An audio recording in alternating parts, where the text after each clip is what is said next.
என் அன்பு குழந்தையே, உன்னுடைய வேண்டுதலை கேட்டேன்.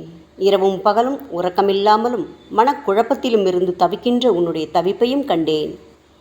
யாரை நொந்து கொள்வது என தெரியாதபோது விதியை நொந்து கொள்வதுதான் சரி. ஏனெனில் நேரம் கெட்டிருக்கும் போது நாம் நல்லதை சொன்னாலும் அது பொல்லாததாக பிறரால் எடுத்துக்கொள்ளப்படும். இதனால் தேவையற்ற பதற்றம், மன உளைச்சல் வந்து உடல் நலனை இழக்கக்கூடும். எனவே அமைதி காத்து பொறுமையுடன் இரு.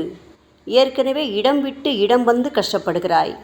உன் வசதி வாய்ப்புகள் உறவுகளாலும் நண்பர்கள் வட்டத்தாலும் சிதறடிக்கப்பட்டதால் கஷ்டத்திற்கு ஆளானாய். சங்கடங்களை சரி செய்ய முடியாமல் நீ தவிக்கின்ற தவிப்பை குடும்பத் தலைவர் புரிந்து கொள்ளவில்லையே என்ற வேதனை உனக்கு நீண்ட நாட்களாக இருக்கிறது. இதனால் உன் குடும்பத்தில் எப்போதும் சண்டை சச்சரவும் அழுகுரலுமாக ஒலிக்கிறது. உன்னை காப்பாற்றச் சொல்லி தியானம், கோவில், வழிபாடு என்றெல்லாம் முயற்சித்து பார்க்கிறாய். ஆனால் முடிவு தெரியாததால் விரக்தியடைந்து வீட்டில் சத்தம் போட்டு கத்தி கூச்சலிடுகிறாய். இருக்கின்ற இடத்தை விட்டு தள்ளி போகலாமா என்று கூட திட்டமிடுகிறாய். உன் கணிப்பு சரியானதுதான். தாமதம் செய்யாமல் விருப்பப்படி அங்கிருந்து வெளியேறு.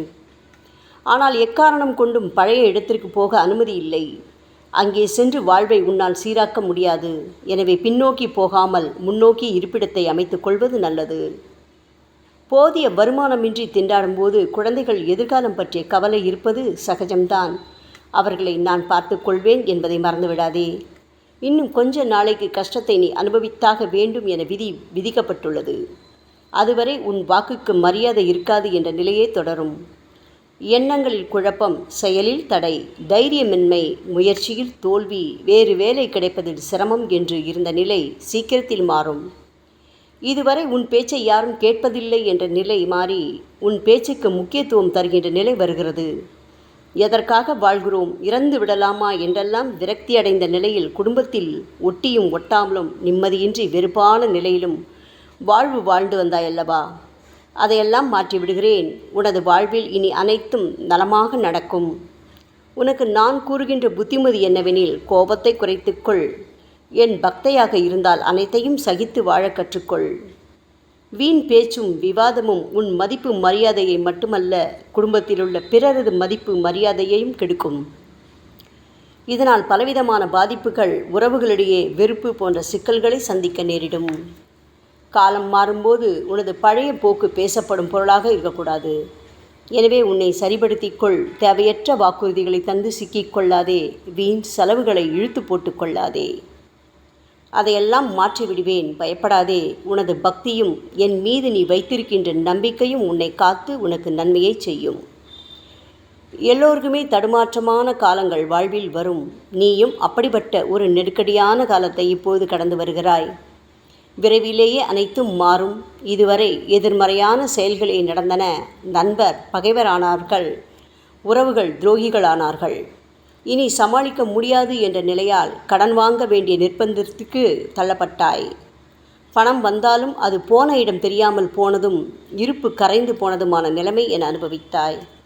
செய்யாத தவறுக்கு அவமானம், தொழில் சார்ந்த விஷயங்களில் போட்டி, பொறாமையால் சறுக்கல்கள், சுய கௌரவத்தை இழக்க வேண்டிய நிலை என்றெல்லாம் இருந்தது. சாதாரணமாக பேசினாலும் வம்பு வழக்கு வந்து சேர்ந்தது. திட்டமிடப்படாத விஷயங்கள் உன் வாழ்க்கையில் வந்து வீண் செலவுகளும் சிரமங்களும் ஏற்பட்டன. அவையெல்லாம் இதோ சரியாக போகும் காலம் வந்துவிட்டது. இனி எழுந்திருக்கவே முடியாது என்று இருந்த அவல நிலைமை மாறி சோதனைகள் சாதனையாகும் காலம் இது. யாரை நம்பினாயோ அவர்கள் சரியாகவும் முறையாகவும் செயல்படாததால் இவ்வளவு விலை கொடுக்க வேண்டிய நிலை வந்துவிட்டது. விட்டதை பிடிக்க அவமானத்தை தலையில் சுமக்க வேண்டியிருந்தது. உன் கண்முன்னே நீ கட்டி காத்தவை சிதைந்து போனதை பார்த்தாய். அவை யாவும் சரியாக திட்டமிட்டு நீ செயல்படாததன் விளைவு என்பதை நன்றாக உணர்ந்து கொள். உன்னை பார்த்து வியந்து விலகியவர்கள் எல்லாம் உன்னை நேருக்கு நேர் தூஷிக்கும் நிலைமை ஏற்பட்டது. நம்பியவர்கள் துரோகம் செய்தார்கள், எல்லாம் கைவிட்டு போனது என்ற கலக்கத்தில் இருந்தாய். அனைத்தும் என் மூலமாக சரி செய்யப்படும்.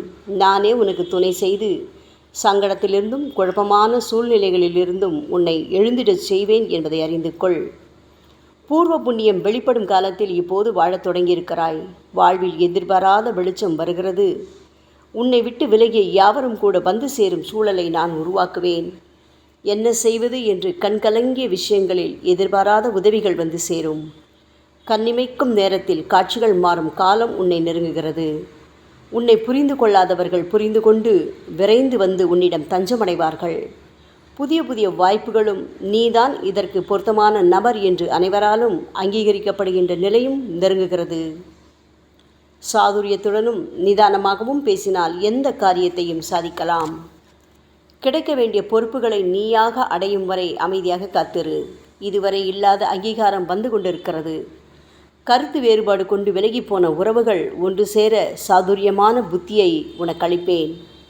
உனது பெயரும் புகழும் ஓங்கத் தொடங்கும் வகையில் காலத்தை மாற்றுகிறேன்.